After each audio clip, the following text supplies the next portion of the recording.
strongly caution, the following programs are intended for mature audiences over the age of 18. These programs may contain some material that many parents would not find suitable for children and may include intense violence, sexual situations, coarse language, and suggestive dialogue.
Thursday. We're here with some of the guys from SevVven. How you guys doing tonight?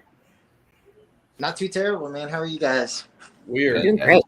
Absolutely fantastic. Sitting around doing what most people are doing, drinking beer and watching football. Yeah. Hear that? So the way we run this, we play a little game with you guys. You got between 1 and 83 questions. You could either choose your own number or you can roll a dice. It is totally up to you, but you both got to answer each question. So you're fucked either way. Oh, man. So whichever one starts first, you go for it. Josh first. 21. 21 we go to. Best band memorabilia that you think your fans would want from you. Best band memorabilia. I think t-shirts is just the kind of the go-to, huh? I kind of feel like the primary thing that most people want. Yeah, for the most part. But then you got those like serious fans that they either want like a set list, drum head, signed sticks. I was gonna say my sweaty headband that I wear sometimes. Yeah, You probably would. It's nasty. You don't want that. I've got a buddy of mine that's been in the music industry for a long time, and he does drum heads, and he always requests to get a drum head from every band. His office probably has 200 cased drum heads from all kinds of bands, from big to small. Doesn't matter. They're all hanging all over his damn walls, and he's obsessed with those damn drum heads. I like the small mini posters that a lot of bands are doing now. You can get them signed or whatever. Like a lot of the shows that I go to now, like they just get like one of the upgraded packages or something like that for the show. A lot of them come with those mini posters. A lot of people provide those mini posters now. I think those are pretty cool. Yeah, that's cool. That's cool. I've actually seen a lot of bands do that, and especially as of like in the last like 2-3 years, I've seen a lot of those. So that is pretty dope. I went to a Slipknot concert like a long time ago, and got a VIP package. And back in the tent, there's like this drawing for some of Mick's guitar strings that I had, and so me and my person I was with at the time, we won them that, and along with some picks, and I thought that was dope. Because like Mick and Jim, dude, they're both like my top guitarists in addition to like Head or something. But like, I was stoked to get those strings, man. They were used. I was like, hell yeah. Yeah. That's pretty cool. That's different.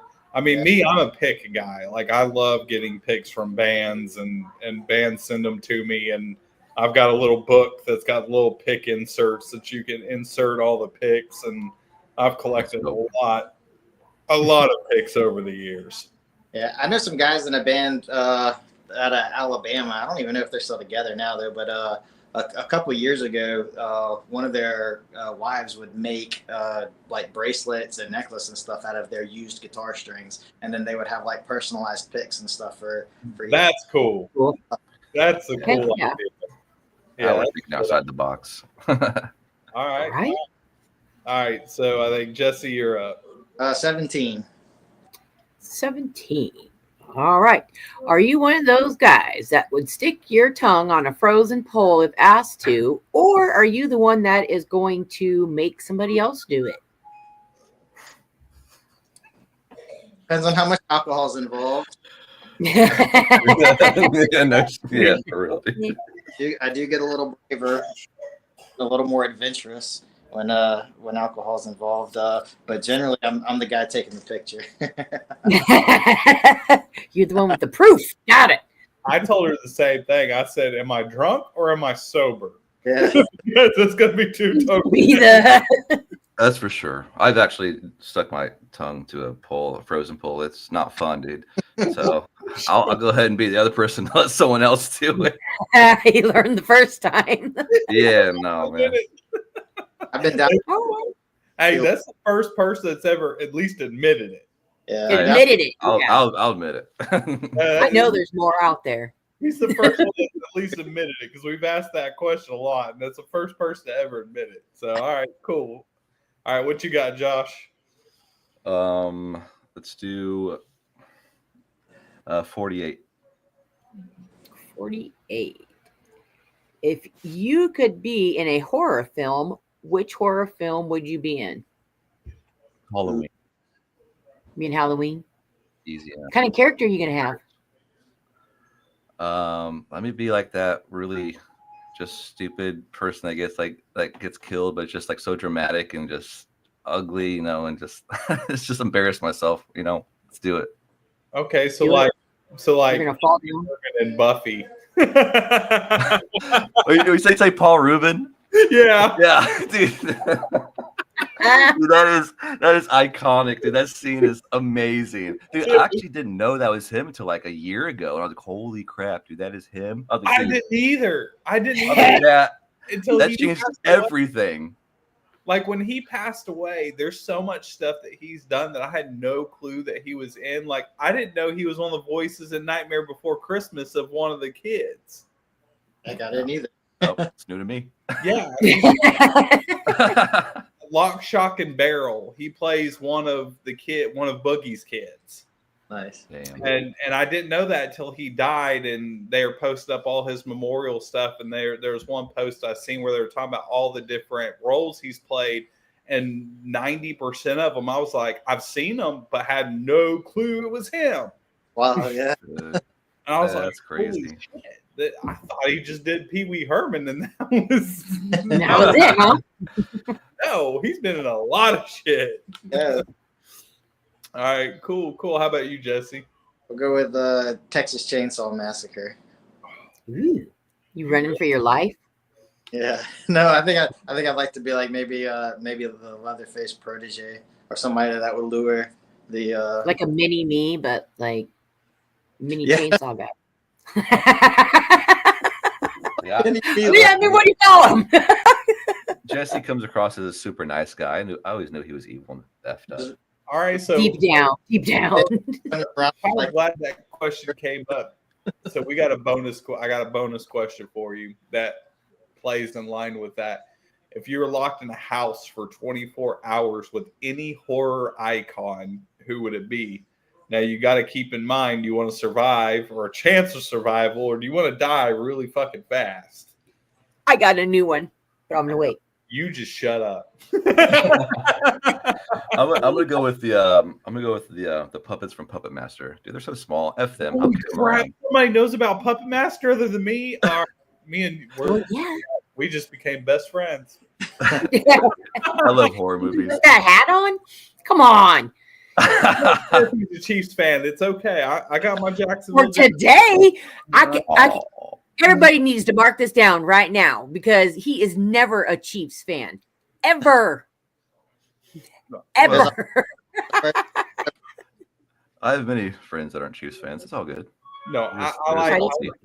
Do you know? Because Puppet Master is so niche. Like the only people that know about Puppet Master and are huge fans of it are like major whoreheads. Like they really like horror films, and I have never met anyone that ever in my life that knew about Puppet Master. So I'm those movies are so growing up, man.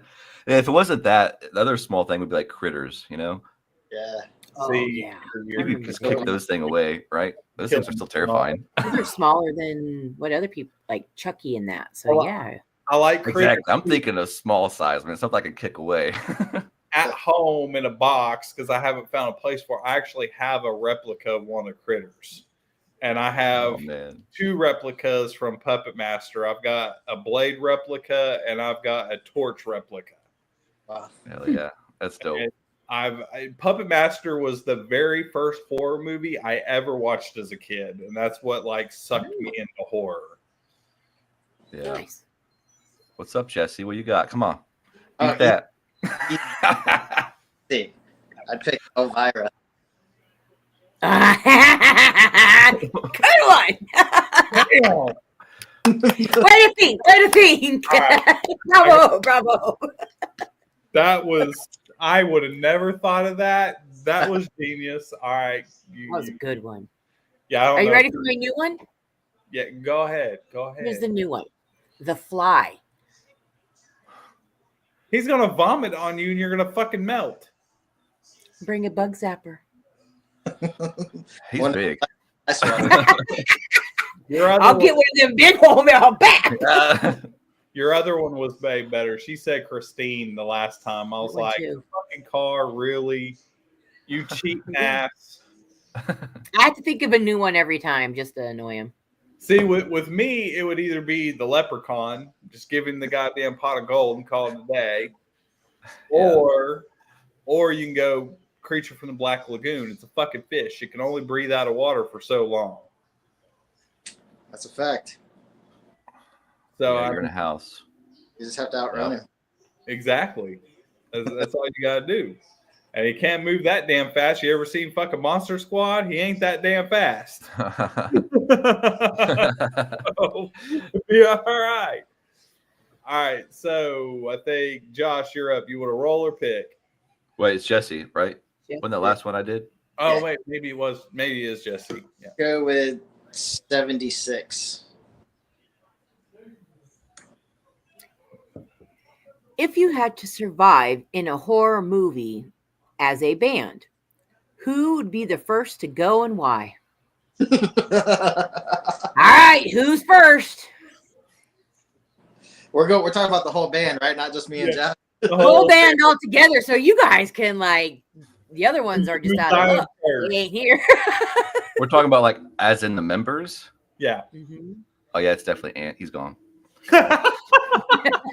And number 1.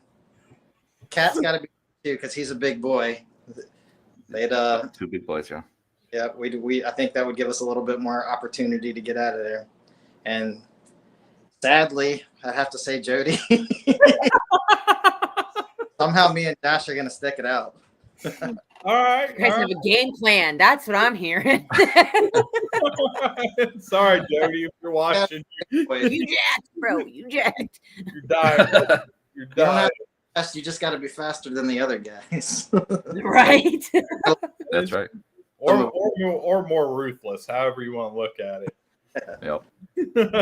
I mean, it is what it is. All right, so what you got? Let's see. Let's get weird and do 69, huh? All right. If you could make one of your songs the national anthem, which country would you choose and why? Whoa. A multi-layered question. Yeah. I would choose Japan because I want to go there so badly. It's like on my bucket list. The place looks so dope, dude. Everything there. Especially I want to eat from all the vending machines. That's what I really want to do. You see what it's all about? I want to do that and then like go to like some cool arcades. But like the food there just looks amazing. And I just want to go there so badly. So it would definitely be Japan for me. What song? National anthem? Oh boy. I don't know. I guess it would be. Let's just go with "Don't Panic," just because it's gonna be all right. Don't panic, guys. Don't panic. All right. I'm just going to get me some vending machine food. Be all right. Oh yeah, hell yeah. It looks. What is it, Jesse? I was also thinking I would choose. No. But I would choose the United States because everybody, even though it doesn't really the content of the song maybe doesn't apply, but just the idea of everybody just calm down, everything's gonna be great. I'm not getting political, but same song. It's cool. Just have fun. Yeah. Yep. Exactly. It's gonna be. Hey, I'm the same way. We can all love each other. Just calm down. Fucking smoke a joint, drink a beer, watch some football. It'll all be okay. Yeah, all right. But then everybody gets watching football. True that. See, I'm one of those very few football fans that I love my team, and we goddamn, we are terrible. We're the worst team in the NFL. But when we win, like, I've seen my own fans like berating other teams, and I'll walk up and be like, "Man, don't do that. There's no need for that. Like that's some poor ass sportsmanship. Don't do that. That is not cool. Like, for sure, be cool with them." And like that same person that got berated, I was like, "Dude, you want to walk down the street and get a beer? I know you're probably not from here." And he was like, "Yeah." So I went with this group of Colts fans and went down and fucking had beer, played pool, and had a good time with them. And I'm like, right? Yeah, we kicked the shit out of them 24-0, which I think it was like 2 years ago. But hey, don't act like that. There's no reason for that. It makes the beer taste a little sweeter, though. Well, yeah. The rivalry is good, but not when it gets out of hand. You don't have to be an asshole about it. You can pick fun and whatever, but don't be an asshole about it. All right, who's next? I will choose 42. 42 it is. The most uncomfortable outfit you have worn on stage. Oh, this is always a good one. It's given us some really interesting stories, that's for sure. Doesn't apply to my music career, but I used to play Rocky Horror in a Rocky Horror Picture Show back in your days, and all I wore was gold underwear. I've never heard this. It was like little tidy whitey, but tidy goldies. Yeah, it was Rocky. We tried some. You would be hard pressed to call whiteys, but gold, more revealing things. But I ended up going with some shorter like boxer shorts with a smiley face with a smiley face on them, and that ended up my more signature thing. I knew you were nasty. I just didn't know how nasty. Now I know. Well, hey.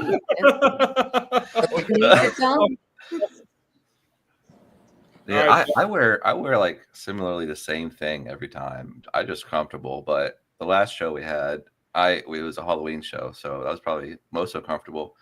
I had food sickness, so that was one thing. And the second thing was those damn white pants were so hot, dude. They were thick. So I dressed up as like Nacho Libre in the movie, but like not the wrestling, like the where he's like has the blue shirt and the white pants and stuff. Yeah. The chain and the turtleneck. So yeah, it was that. So it was very hot. So that's probably the most uncomfortable. You got the pose down there. where I think I was in my low 20s, and I play and a lot of the bands that I've played in have been very theatrical. Like even my band now, we wear masks and the whole thing. And at the time, our vocalist, she's female, and she had these like fake pleather pants that she got from like TJ Maxx, and they suction cupped. Ugh. And like she was in our little RV that we had at the time. We just played some tiny little festival. I think it was like in Kentucky or something. It was like 115 degrees outside. And she got done and she's like calling me. And she was like, I need you and like 2 other dudes to come in here. And I can't get these pants off. I need them off. And we could not pull them off. Like we had to take a box cutter and slide down one leg to get them off of her because they were not coming off. And I mean, they were just like, sweat was like wringing out of them. It was so bad. Yeah, hell no. So don't wear that. Highly suggest. Don't wear pleather pants. It's very bad, especially when they're skin tight like that. Like this shit looked like the fucking Catwoman suit from Batman. Oh boy, that's tight. That's real tight. Yeah, it was. I don't like everything being squeezed to death. Like, that shit was so damn tight, her ass wouldn't even move when she was jumping. I mean, it was just everything stayed. Damn. Nothing was moving anywhere. There was no play at all. Some people got to learn the hard way. Yeah, she learned the hard way that day. We had to get real cozy with each other that day. Because that poor girl was not wearing anything underneath. And so she was exposed to like 3 of the band members, which I'm sure was horrifying for her. But it was either that or price you pay. You're going to be sitting in your own sweat for a couple of hours if you don't want to. I would freak out if I wouldn't be able to get out of an outfit. Yeah. That would be like I was trapped or something. I would lose it. All right, so bonus question for each one of you. What was that one pivotal moment in your life that you decided you wanted to be a musician? Was it a band? Was it a music video? What was that one moment that you're like, this is exactly what I want to do? Easy. So I think I was probably 6 years old. My dad my dad's a musician too. He's the one that taught me and kind of inspired me to be a musician to begin with. And he had one of those big like furniture cabinet style record players. And 5 and 6 year old me used to jam out to Bon Jovi's "Slippery When Wet" record with the baseboard before I could even play guitar, pretending to play guitar. And then I graduated to the guitar, and I think that was the moment that, or that period of time was when music really solidified itself in me as something that was highly important and was going to consume a lot of my time. Yeah. Hell yeah. All right, Josh. Maybe it was probably like in 6th grade. Me and my best friend Jesse, not this Jesse, another Jesse. we hung out a lot, and he started playing guitar, and we just talked about. We listened to like a lot of like Nirvana and like Alice in Chains and stuff like that back then, the end of the day. And so like he was like told me to get a bass, and we started a band. And I got a bass one Christmas, and then just like nonstop played it all the time in my room by myself, looking up tabs to all these songs, playing the CDs and stuff. And I don't know, at that point, like at some point in my other teens, when I got older, I just felt like music was like, as cheesy and cliche as it sounds, like was my destiny. Even though like from like 20s, like from 20 to 30, like I didn't do any music, and then jumped back in it when I was like my 30, and then here we are now. So like it's crazy how that worked out, but like it feels like it's kind of still there, like that this is like what I'm supposed to do. And I love it, man. It's such a release, and it's such a important part of my life. Like without it, I don't know, life would suck. Yeah, I understand that. I understand. All right, so who's next? Who's rolling and picking? Let's do a random one. All right, roll. Roll we go. Gonna go with 63. Last song you sang in the shower. What were you rocking up to in the shower? Getting down. Oh, look, Josh got a good one. He's over there laughing. I don't know if it's good, man. Oh, it's good. You laughing. I try to do do video playthroughs of covers and just all different genres, right? So Guess that. so lately, I guess the last thing was probably Sia Chandelier. Oh, that's the second time Rock I've now. that. It's more. It's not like the pop version. Like, you know, I try to put some gruff on it, but All right. but that song's good, man. That song goes hard. Okay. Jesse? I think the last song I sang in the shower was one of our songs, because we just cut our album, and I've been working on building our new set with a lot of the new stuff that we got, and part of that is working on backing vocals and stuff, a lot of the harmonies, and so the one that I've been working on recently is a song called Sea of Regrets. So I'm fairly certain that's probably the last song that I sang in the show. Okay. Fair enough. It's fun practice. Yeah. All right, Jesse, what you want to do? You want to roll? You want to pick? Let's go with 83. That was the last one, right? 83. That's the highest number. It is. Go there. Yep. Which one of your songs would make the best lullaby if you were to slow it down and put it in a music box? I think Cold. I think the melody of Cold would translate really well to like a music box style thing. Like, it's such because it's so catchy. I think the song, you guys have heard it. I think that the guitar melody and then the vocal melodies, like in the chorus, like just the way that we developed all of that, like it has such a nice pattern to it, rhythmic pattern to it, and it's just, like I said, it's just really catchy. I think that would translate well. All right. Actually, I actually agree. We did a show in Lafayette at the Pit, and when we were just warming up and getting our levels set, with our just what were we using? What was the app? I don't know. We go, whatever. We go through that anyways. We're all playing. It's all quiet. Nobody can hear anything but us with our in ears. And Cold was on. I'm not trying to like sing loud because people around. We're just warming up. We use Main Stage. We use a Main Stage. That was the app. There you go. Okay. But I was just trying to be real quiet, and when I sang it, it was very different, and it made me think like, man, yeah, I want to do an acoustic version of this. So I think it would translate very well. Okay. Ken, it's good that you mentioned that, because for those of you that are watching, we're actually going to play their video for Cold at the end of the show. So definitely stick around. If you want to hear that, you're going to get a chance to see the video. So stick around. We play that right at the end. All right. So, Josh, you want to pick or you want to roll? 13. 13. If you had an unlimited budget, what kind of video would you do? So you get anything. You can go anywhere. You can have anything. You can get crazy with it because it's unlimited.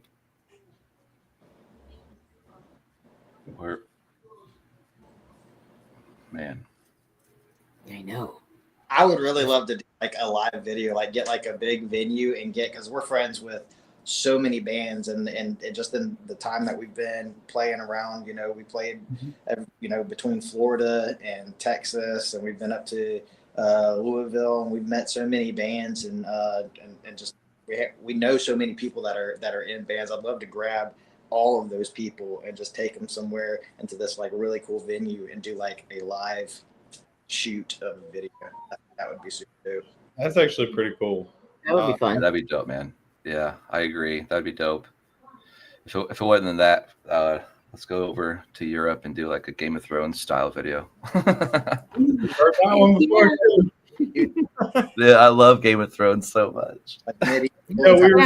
We were talking about the other night, and we had a band from the UK on Defenses, and that came up, and I have never seen Game of Thrones. Not one episode.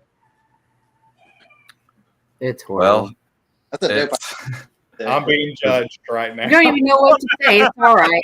The OG one, the original Game of Thrones, not the like House of the Dragon one, but like that one's like, dude, like my favorite show ever to exist. I recently showed my girlfriend, and we just like binged it so hard, and like it's now her favorite show.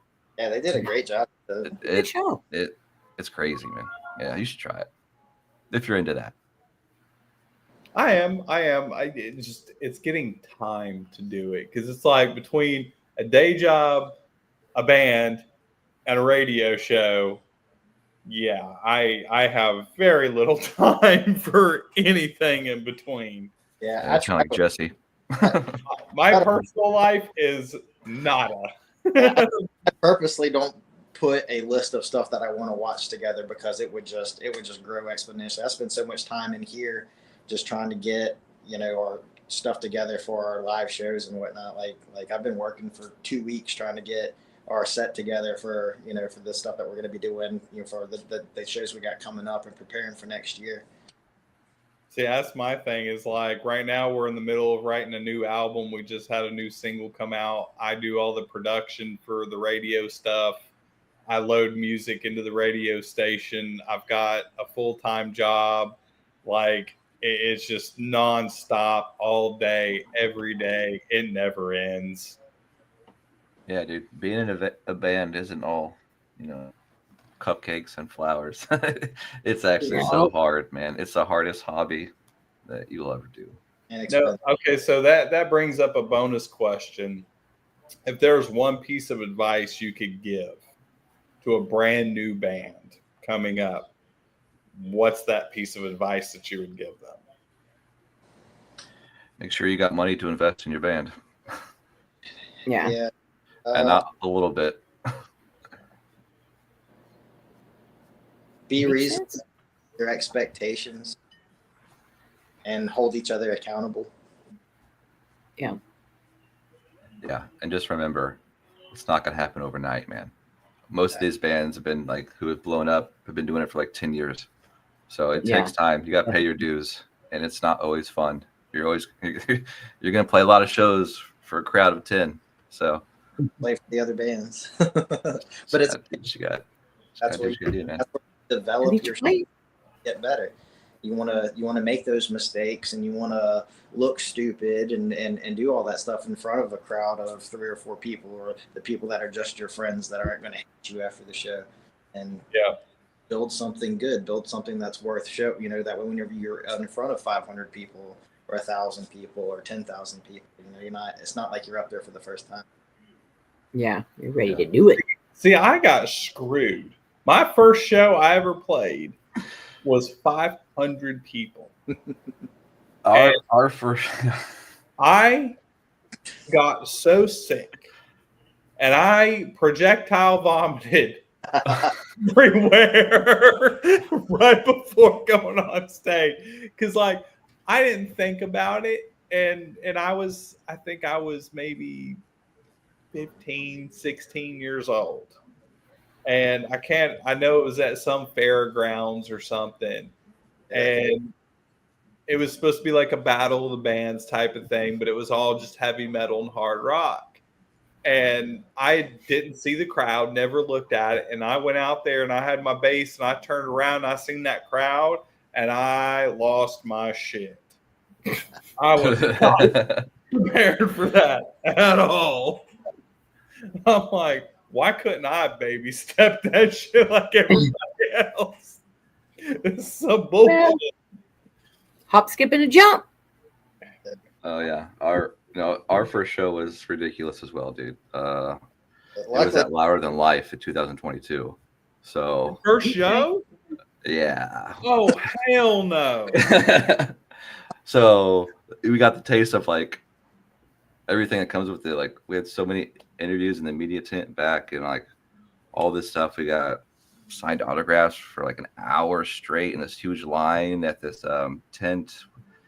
I don't know, a lot. It was crazy. And then it was after that, it was a good time. But then, everything going back, expectations we're up there when we started. Now we're just trying to make it So Yeah. So how the hell did you land Louder Than Life for your first fucking show? yeah, no shit. Jesse, go ahead. So the Danny Wimmer Presents team, they are partnered with this other group. I don't know exactly who all they're affiliated with, but there was a show. It was called the Space Zebra Show. It was on Twitch, and it was a contest basically. They would have unsigned artists that you'd submit your music videos, lyric videos, or whatever. And it was kind of like they would stream all your music, and it was kind of like a competition thing. They would have like a top 10. They would let their chat vote for the songs, and you had to make it in their top 10 for I can't remember. I want to say it was 5 consecutive weeks. You had to be in their top 10. And if you made it 5 consecutive weeks, then you got to go. And the year that we went, I want to say they took 10 bands, maybe 8 or 10 bands. I can't remember exactly how many, but we made it. Crazy experience. I would have thrown up.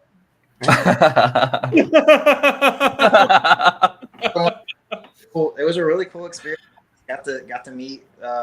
Just being part of that community, we got to network with a lot of bands. And talking about a small world, Widow 7 was one of those bands, and they played the same day that we did. I want to say they played right after we did.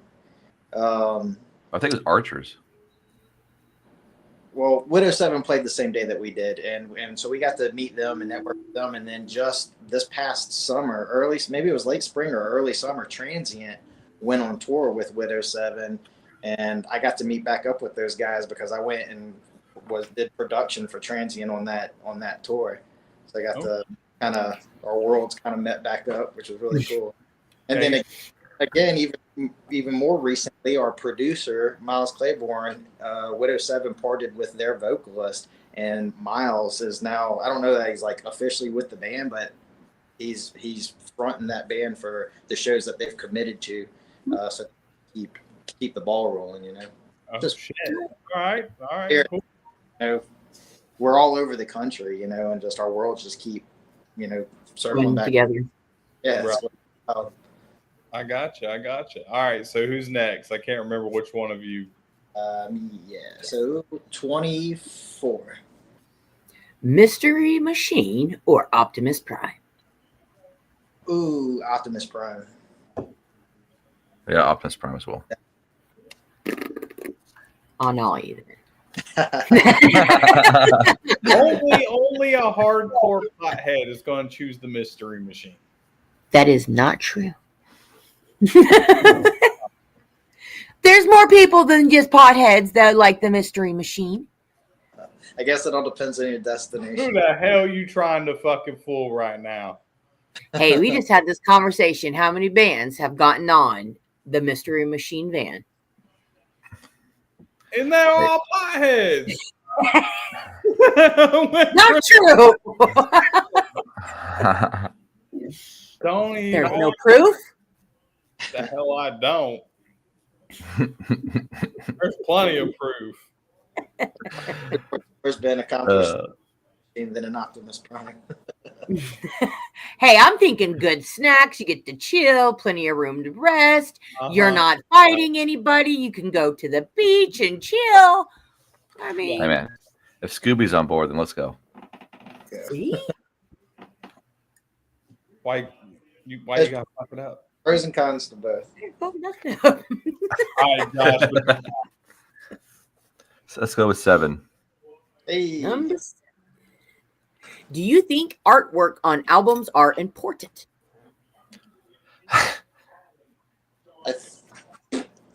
Important. Yeah, I think if you're going to invest in an album in like physical and into a physical copy of an album, I think by adding artwork, I think it personalizes it a bit more, makes it more interesting, makes it a lot cooler of a token for someone to gain, to get from a band. Yeah. Kind of immerse yourself into what is possibly getting ready to be listened to. Yeah. Yeah.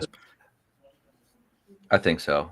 I'm huge on so I'm a software developer. So if it looks ugly, it kind of just it's already game over for me in terms of a website or in terms of some artwork. I've seen some artwork for some EPs or even singles. I'm like, oh man, you got to put some either hire somebody or something I don't know. I think it's real important, man. It just kind of shows how I don't know how invested you are in it.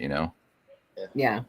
If it's definitely if it's not something that you can do yourself, then it is worth it to hire a professional to do it. And that goes for not just the physical art, but even with your music. I would say that's something else. Back to something that I would some advice that I would give to an up and coming band.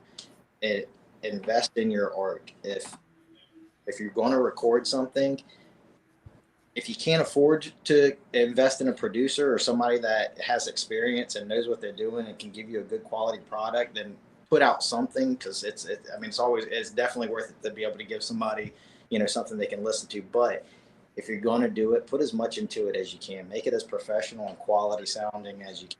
That stuff's going to go out and potentially going to it lives forever. It is worth it to invest the finances that it takes to and the time that it takes to put out good quality material. Definitely.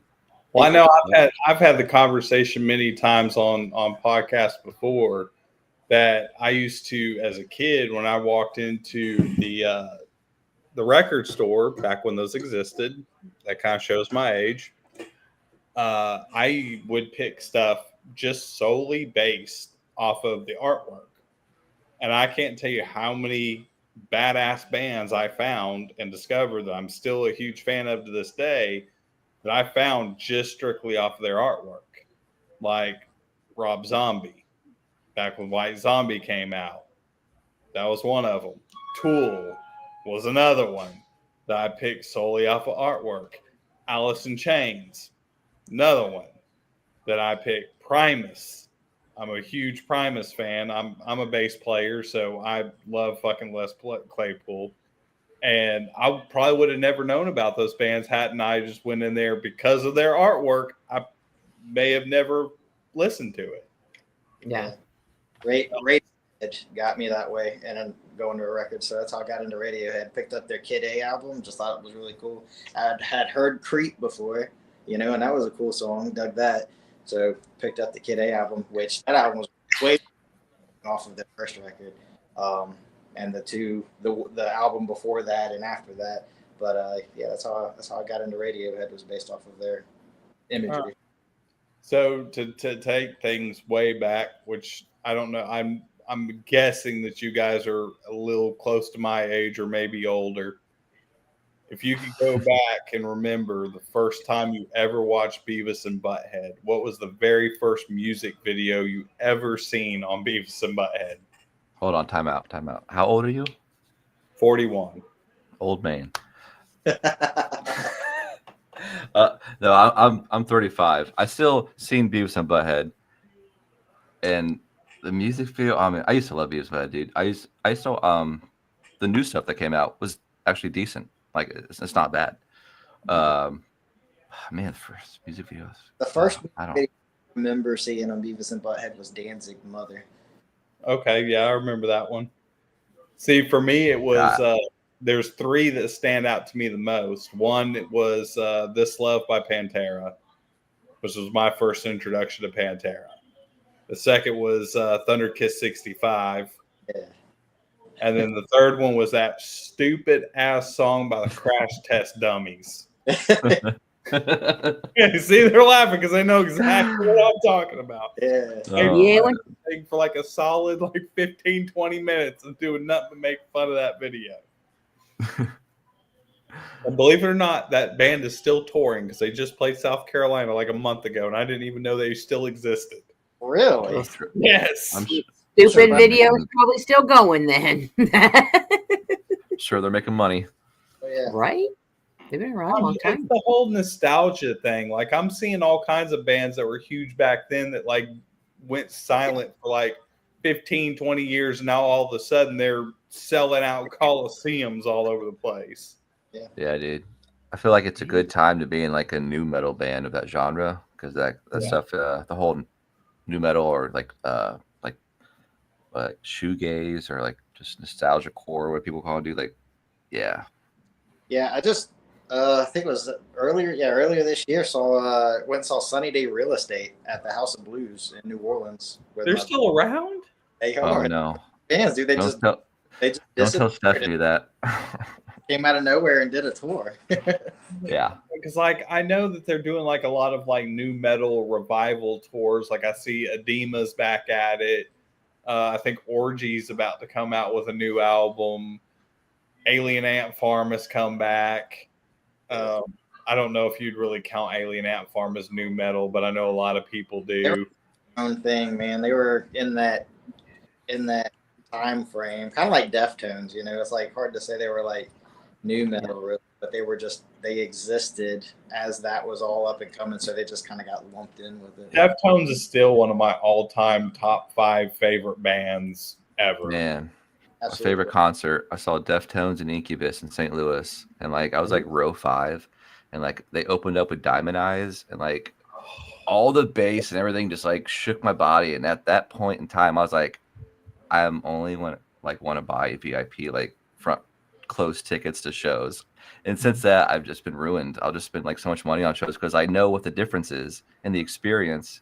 And man, it is worth it, especially if you like love a band. Like, oh, dude, oh. See, Deftones is one of the bands that I love, and I've never got to see them live. And I've tried so many times, and I've gotten screwed out of it, whether over work or something happened, something fell through. I've never got to see the Deftones, and it's one of my bucket list bands. Like, I've seen Rob Zombie numerous times. I've seen Slipknot. I've seen Nine Inch Nails. I've seen Tool.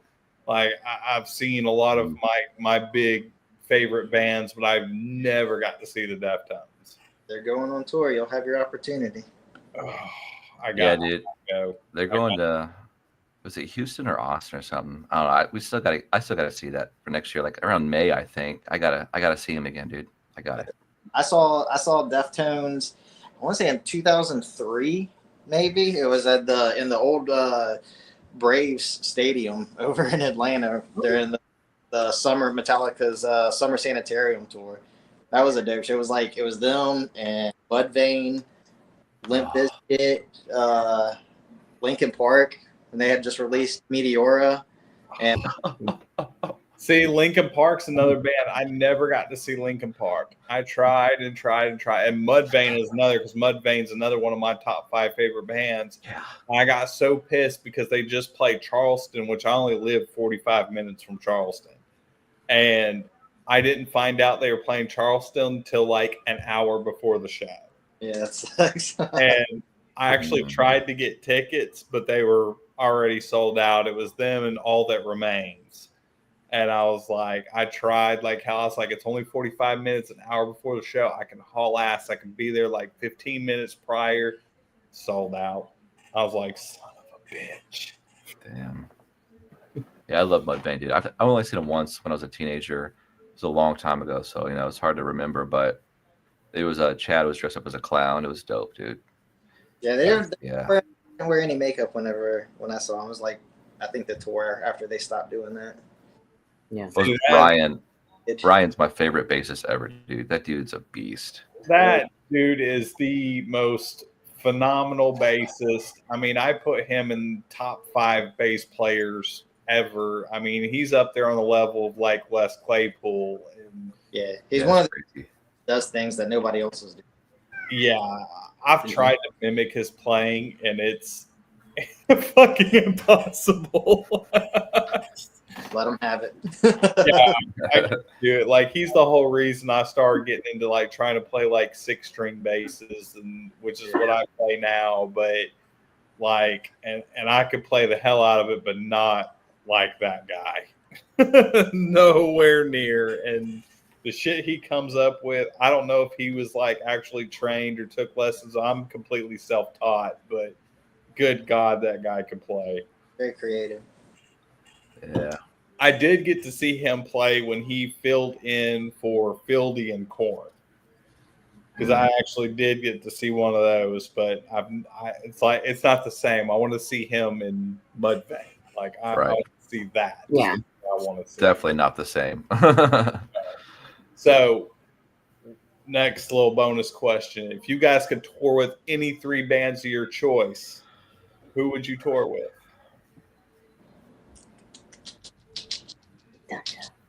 Any 3 bands? Deftones. I love Deftones. And when I saw them live, it was just amazing. It was just life-changing. Yeah. My new favorite band right now is a band from Leeds, from across the pond, a band called Caskets, and they just did their first headlining tour through the States, and I got to see them over in Houston, and they were fucking incredible. Those guys were so good live, and they're just an amazing band. Like, I don't know, when I first started getting into them, I just didn't think they were a real band. They had to have been like produced, but they're legit, man. I'd love to hit the road with those guys. Okay, Deftones, Caskets, last one. Let's do Spirit Box. God, dude, their music is just top notch, man. See, I got into the Spirit Box just solely off of Courtney's band Before. Is one of my favorite bands. I wrestled a bear once. Knows who they are, but I was listening to Iwabo back before Courtney was even in there.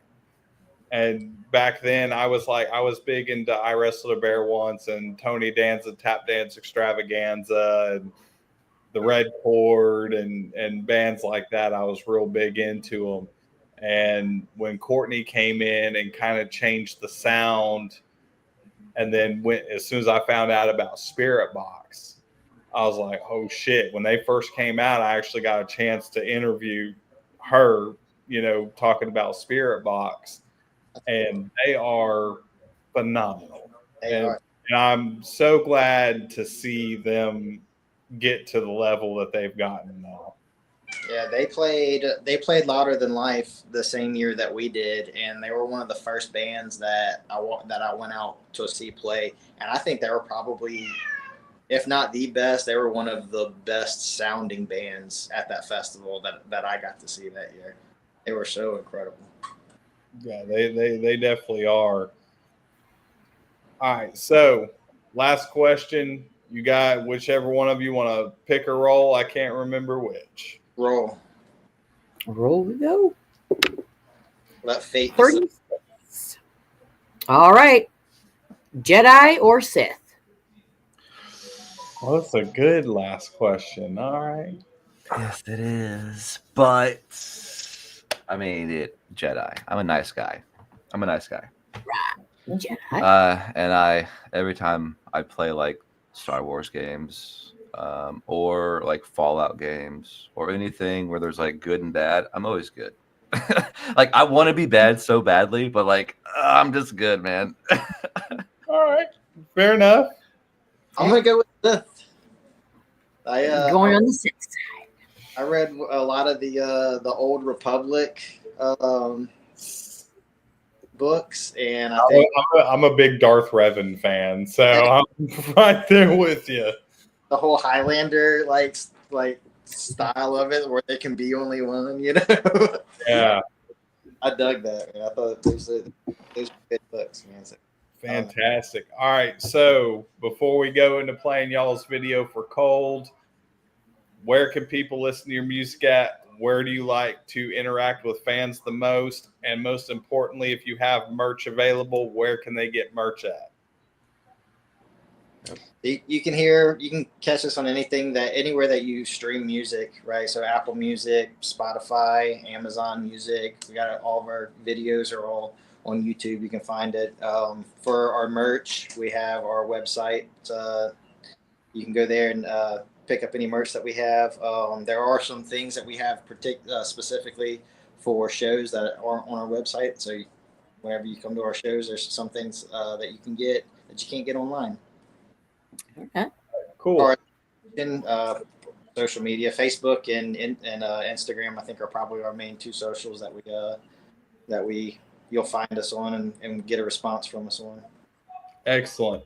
So on that, for all of you watching, here is the video for Cold by SevVven. On that, we love you guys. We'll actually be back tomorrow night. Till then, be safe, and we will see you later.